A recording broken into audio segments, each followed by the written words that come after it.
আপনারা কেউ কি কখনো আটার মধ্যে টমেটো পেস্ট করে দিয়ে দেখেছেন কত সুন্দর স্পেশাল রেসিপি তৈরি করা যায়? না দেখে থাকলে তাহলে তাড়াতাড়ি দেখে নিন, কারণ আজকের রেসিপিটা বাচ্চাদের ভীষণ পছন্দের হতে চলেছে। আর সবথেকে মেন ব্যাপার হলো আপনারা তৈরি করে মাসের পর মাস স্টোর করে রেখে খেতে পারবেন, কারণ ভীষণ ফ্লেভারফুল হবে আর খেতে এতটাই টেস্টি, বাজার থেকে আর কিনে খেতে হবে না। তাহলে নমস্কার বন্ধুরা, মিঠুস ওভেনে আপনাদের সবাইকে স্বাগত জানাই। আজ আমি আরও একটি নতুন ভিডিও নিয়ে চলে এসেছি আপনাদের সামনে। এখানে আমি 4টে পাকা টমেটো নিয়েছি, আর এই রকম শক্ত দেখেই টমেটো নিতে হবে। আর এখন শীতের সময়, এই সময় কিন্তু টমেটো খুব ভালো পাওয়া যায়, তাই এরকম লাল লাল দেখে আর একদম পাকা টমেটো নিয়ে নিতে হবে। এরপর টমেটোগুলো ভালোভাবে ধুয়ে নিয়ে তারপর কেটে নেব। এখানে মাঝখান থেকে ফালি দিয়ে নিচ্ছি। এই টমেটোগুলো কিন্তু দেখুন একটুও গলা না, একদম শক্ত শক্ত দেখেই নিতে হবে। আর এই টমেটোর মধ্যে কিন্তু খুব রস থাকে। এরপর নিয়ে নিলাম একটা ছোট গ্রেটার, আর এই গ্রেটারের সাহায্যে টমেটোগুলোকে গ্রেট করে নিতে হবে। তবে আপনারা চাইলে কিন্তু মিক্সিতে দিয়েও পেস্ট করতে পারেন। এখানে দেখুন আমি খুব ভালোভাবে গ্রেট করে নিচ্ছি, আর টমেটোর মধ্যে যে মোটা খোসাটা আছে সেটা কিন্তু আরামসে বেরিয়ে যাবে এইভাবে গ্রেট করে নিলে। টমেটো গ্রেট করার কারণে দেখুন বন্ধুরা কত সুন্দরভাবে টমেটোর খোসাটা বেরিয়ে গেছে। এইভাবে সব কটা টমেটো আমি গ্রেট করে নেব।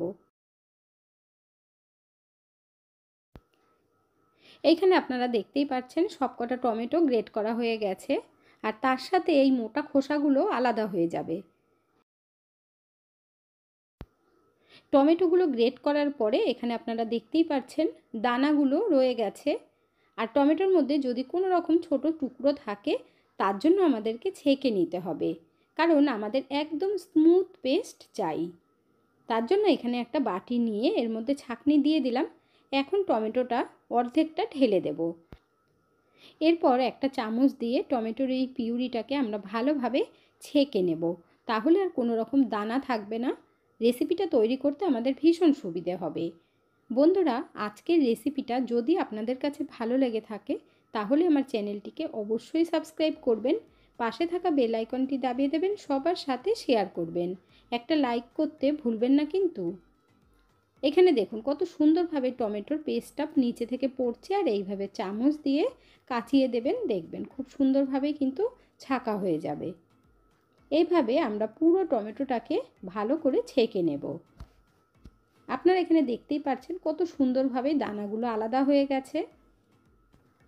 বাকি টমেটোর পেস্টটাকেও দেখুন আমরা ঢেলে দিলাম।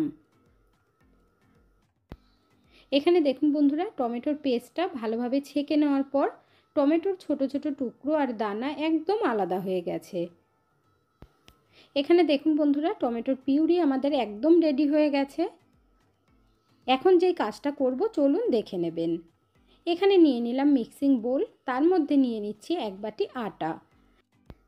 এখানে আমি বাটি মেপে দিচ্ছি, তবে আপনারা চাইলে কাপ মেপেও দিতে পারেন। এরপর টমেটোর এই পিউরি পুরোটা ঢেলে দেব।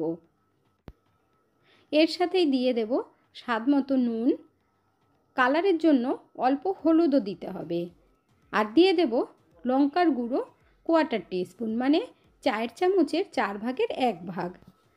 এরপর দিয়ে দিচ্ছি গোলমরিচের গুঁড়ো 1/2 চামচ। এখন সব কিছু খুব ভালোভাবে মেখে নেব। এখানে আটার কোনো মাপ নেই, 4টে টমেটোর পেস্ট দিয়ে আটা মাখার সময় যতটা আটা লাগবে আপনারা কিন্তু সেই পরিমাণেই দিয়ে দেবেন। আর যদি বেশি করে টমেটো দেন তাহলে আটা আরও বেশি লাগবে। আটা মাখতে মাখতে আপনারাও বুঝতে পারবেন, আর এর মধ্যে কিন্তু কোনো রকম জল দেওয়ার দরকারই পড়বে না।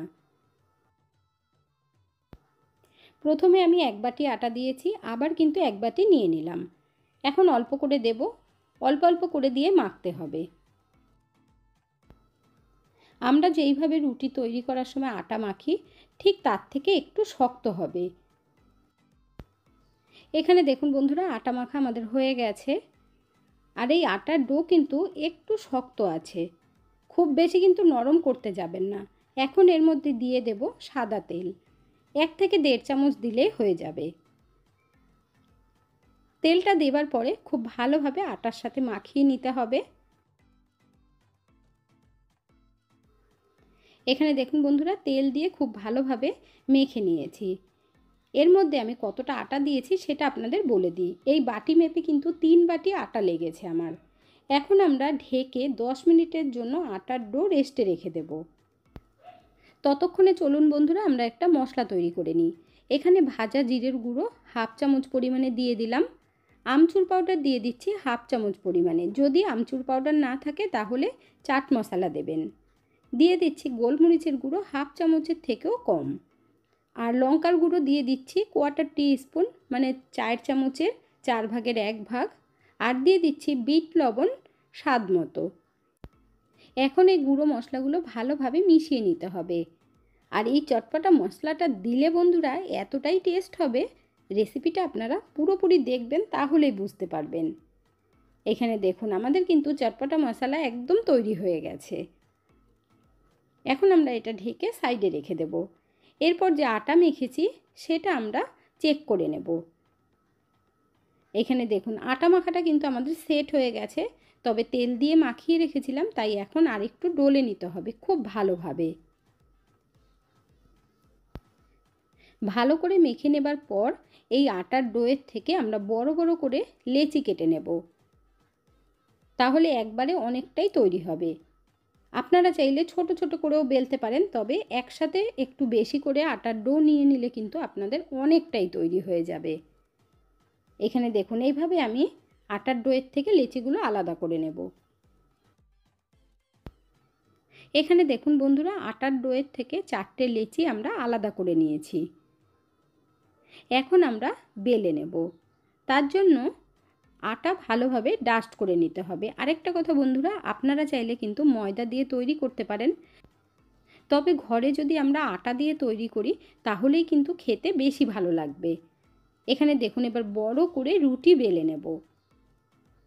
বাইরের দোকানে সবসময় ময়দারই তৈরি করে, তাই আমরা ঘরে যদি আটা দিয়ে একদম হেলদিভাবে তৈরি করি তাহলে দেখবেন বাচ্চারাও কিন্তু ভীষণ ভালো খাবে। বাইরে থেকে কিনে খাওয়ার কথা আর বলবেই না। এখানে দেখুন আমি কিন্তু অনেকটা বড় করে বেলে নিয়েছি, আর একদম পাতলা করে বেলতে হবে, সেটা আপনাদেরকে দেখিয়ে দিচ্ছি। দেখুন একদম পাতলা করে বেলে নিয়েছি।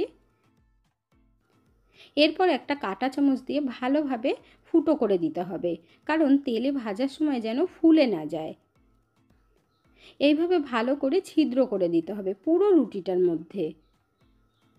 ভীষণ সোজা কিন্তু বন্ধুরা রেসিপিটা তৈরি করা, আর আপনারা একবার তৈরি করে মাসের পর মাস স্টোর করে রেখে খেতে পারবেন। এখানে দেখুন খুব ভালোভাবে ছিদ্র করা হয়ে গেল। এখন আমরা একটা চাকু দিয়ে চারিদিকের কিছুটা অংশ বাদ দিয়ে দেব। একদম সমান করে কাটবো, তাই এইভাবে চারদিকের অংশটা বাদ দিয়ে দিলে বেশি ভালো লাগবে। আর এই যে এক্সট্রা পার্টগুলো রয়েছে বন্ধুরা, এগুলো কিন্তু আপনারা ছোট ছোট টুকরো করেও তেলে ভাজতে পারেন। চারদিকের অংশটা বাদ দেওয়া হয়ে গেল। এরপর এই এক্সট্রা আটাটা আমরা রেখে দেব, পরের বার আবার বেলে নেব। এখন এই রুটি আমরা 4 ভাগে কেটে নেব। বেশ একটু চওড়া চওড়া করেই কাটতে হবে। এখানে দেখুন কাটা হয়ে গেছে। এখন একটা একটা করে আলাদা করে নেব। দেখুন একটার উপর একটা বসিয়ে দিতে হবে। এইভাবে কাজটা করলে খুব তাড়াতাড়ি হয়ে যায়।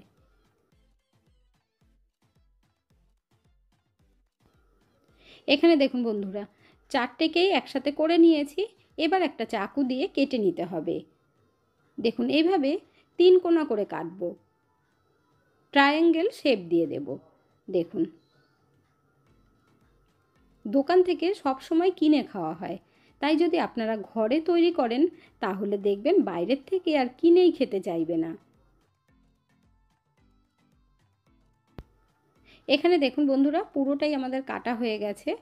এখন আমরা ছাড়িয়ে নেব। আর দেখুন ছাড়ানোটাও কিন্তু ভীষণ সহজ, যেহেতু আটা দিয়ে আমরা বেলেছি তাই একটার সাথে একটা লেগে যাবে না। এইভাবে সব কটা আমি ছাড়িয়ে নেব। আর এখনও পর্যন্ত যারা একটা লাইক বা কমেন্ট করেননি অবশ্যই করে দেবেন। আপনাদের একটা লাইক আর কমেন্ট আমাকে অনেক দূর এগিয়ে যেতে সাহায্য করবে। দেখুন কত ইজিভাবে ছেড়ে যাচ্ছে একটার থেকে একটা। এইগুলো সব ছাড়ানোর পর একটা প্লেটের মধ্যে তুলে নিতে হবে। এখানে দেখুন বন্ধুরা কত সুন্দর লাগছে দেখতে। এখন আমরা ভেজে নেব। কড়াইতে একটু বেশি করে তেল দিয়েছি, আর তেলটা গরম হয়েছে কিনা দেখুন চেক করে নিচ্ছি। তেলটা এরকম গরম হবার পর গ্যাসের ফ্লেম কিন্তু একদম কমিয়ে রাখতে হবে। তারপর আস্তে আস্তে করে ছেড়ে দেব তেলের মধ্যে। আর দেখুন একটু নাড়িয়ে দিলে একা একাই ছেড়ে যাবে। আপনারা চাইলে নাও নাড়াতে পারেন, কোনো অসুবিধে নেই। এভাবে একটু নাড়াচাড়া করে দিলে দেখুন আস্তে আস্তে ছেড়ে দেবে, আর কত সুন্দর লাগছে দেখতে। একটু টাইম নিয়ে ভাজতে হবে, তাহলেই দেখবেন ভীষণ ক্রিস্পি হবে। গ্যাসের ফ্লেম কমিয়ে দিয়ে ভেজে নিচ্ছি, তাই এগুলো ভাজতে ভাজতে আমি আরও একটা রুটি তৈরি করে নেব, তাহলে কাজটা আরও তাড়াতাড়ি হবে। এখানে দেখুন বন্ধুরা কাঁটা চামচ দিয়ে কিন্তু খুব ভালোভাবে ছিদ্র করে নিয়েছি। এরপর চারদিকটা কেটে নেব, তারপর ঠিক আগেরটার মতো করে চওড়া চওড়া কেটে নিতে হবে। এখানে যে এক্সট্রা পার্টগুলো রয়েছে এগুলো কিন্তু এমনি ছোট ছোট টুকরো করে ভেজে নেব। এগুলো আর আমি বেলবো না, কারণ এখনও দুটো রুটি রয়ে গেছে। এখানে দেখুন 4টে টুকরো করে নিয়েছি। সেম পদ্ধতিতে একটার পর একটা রেখে দিয়ে তারপর কেটে নিতে হবে। দেখুন ঠিক একইভাবে ট্রাইঅ্যাঙ্গেল শেপে কেটে নিচ্ছি। এইভাবে আটা টমেটো দিয়ে আপনারা যদি তৈরি করে দেন, বাচ্চা কেন বড়দের কাছেও ভীষণ ভালো লাগবে।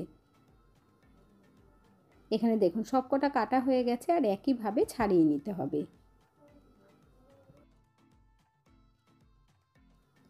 ভাজার জন্য কিন্তু অনেকগুলোই একসাথে দেখুন রেডি করা হয়ে গেল। আর কড়াইয়ের মধ্যে দিয়ে যেগুলো ভাজছিলাম সেগুলো দেখুন কালারটা কত সুন্দর হয়ে গেছে। এখন আমরা তেলটা ঝরিয়ে একটা আলাদা স্টেনারের মধ্যে তুলব। আর তেলটা ঝরানোর জন্য একটা বাটির ওপরে স্টেনারটা বসিয়ে রেখে দেবেন, তাহলে দেখবেন খুব ভালোভাবেই তেলটা কিন্তু ঝরে যাবে, আর এর মধ্যে একটুও তেল থাকবে না। একইভাবেই আরও কিছুটা তেলের মধ্যে দিয়ে দিচ্ছি।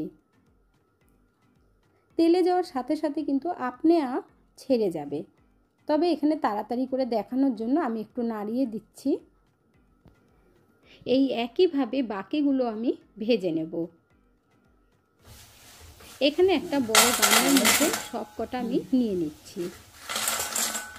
আওয়াজটা শুনে আপনারা বুঝতেই পারছেন যে কতটা ক্রিস্পি হয়েছে। এরপর আমরা যে মশলাটা তৈরি করে রেখেছিলাম এখন এর মধ্যে 1 থেকে 1.5 চামচ দিয়ে দেব। আর এগুলো গরম থাকতে থাকতেই মশলাটা দেবেন, তাহলে দেখবেন খুব ভালোভাবে মশলাটা লেগে যাবে। দেখুন এরপর খুব ভালোভাবে মিশিয়ে দিতে হবে। হাত না লাগালেও হবে, আপনারা এইভাবে ঝাঁকিয়ে ঝাঁকিয়ে মিশিয়ে দেবেন। আপনারা যদি এইভাবে আটা টমেটো দিয়ে ঘরে তৈরি করে দেন, তাহলে কিন্তু বাচ্চারা দেখবেন বাইরে থেকে চিপস কুরকুরে নাচুর সব কিছু খাওয়া ভুলেই যাবে, বাইরের থেকে আর কিনেই খেতে চাইবে না। এখন এক পিস ভেঙে আপনাদের দেখিয়ে দিচ্ছি। দেখুন কত সুন্দর হয়েছে। তাহলে আর দেরি না করে ঝটপট বানিয়ে ফেলুন। এতটাই চটপটা এতটাই মজাদার, তৈরি করলেই কিন্তু বুঝতে পারবেন।